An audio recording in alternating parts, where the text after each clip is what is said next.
রোজকার টিফিনে বাচ্চাদের কী দেওয়া যায় এই নিয়ে মায়েরা বড়ই চিন্তিত। ঝটপট এবং হেলদি টিফিন কিভাবে বানানো যায় তারই একটি রেসিপি আজকে আমি শেয়ার করব।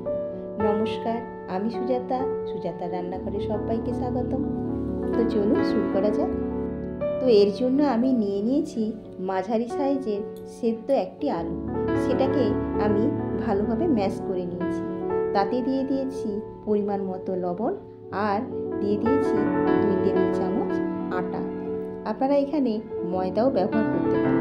তারপরে এটাকে ভালোভাবে মেখে নিয়েছি। একটা গোল ডো বানিয়ে নিয়েছি। এই ডোটি 5 মিনিট ঢাকা দিয়ে রাখতে হবে।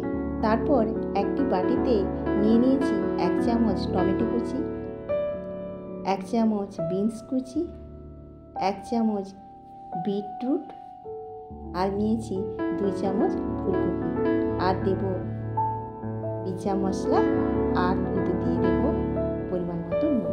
তবে এই সব সবজিগুলো কিন্তু আমি একটু সেদ্ধ করে নিয়েছিলাম। তাতে দিয়ে দিয়েছি পরিমাণ মতো চিনি।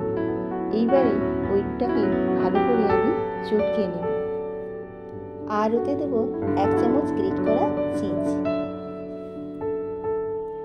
চিজ দিয়ে আবারও ভালোভাবে একটু মিশিয়ে নিতে হবে। এবার আগে থেকে মেখে রাখা আলুর ডোটাকে 3টি ভাগে ভাগ করে নেব। এবার ওই লেচিগুলোকে খুলির আকারে অথবা বেলনি দিয়ে বেলেও নিতে পারি। তারপরে ওর মধ্যে দিয়ে দেব তৈরি করে রাখা পুরগুলো দিয়ে ভালো করে ওইটাকে একটু মুড়িয়ে দেব। আলুর লেচির মধ্যে সবজি ভরে টিকিয়ার আকারে গড়ে নেব। আমার কাছে যেহেতু চিলি সস ছিল তাই আমি এখানে কোনো লঙ্কা ব্যবহার করিনি।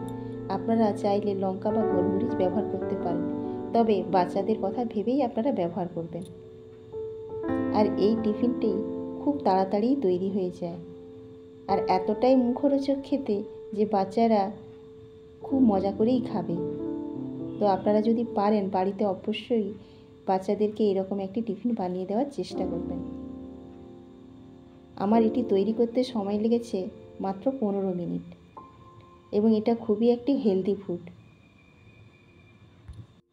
এই আলুর টিকিয়াগুলো সব বানানো হয়ে গেছে। আমি কিন্তু মাত্র 3টেই বানিয়েছিলাম আমার মেয়ের জন্য।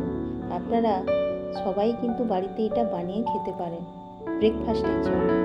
আমি আবারও ভালোভাবে টিকিয়াগুলোকে একটু চেপে চেপে দিলাম। তাওয়া গরম হয়ে গেলে ওতে দিয়ে দেবো 1 চামচ বাটার মেল্ট হলে তারপরে দেব গড়ে রাখা টিকিয়াগুলো।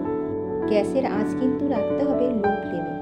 এবার ঢাকা দিয়ে রেখে দিতে হবে এবং খুব হালকা আঁচে এটা ভাজতে হবে এবং লাল লাল করে ভাজতে হবে। 5 মিনিট ধরে এই টিকিয়াগুলো এপিট ওপিট করে লাল লাল করেই ভেজে নিতে হবে।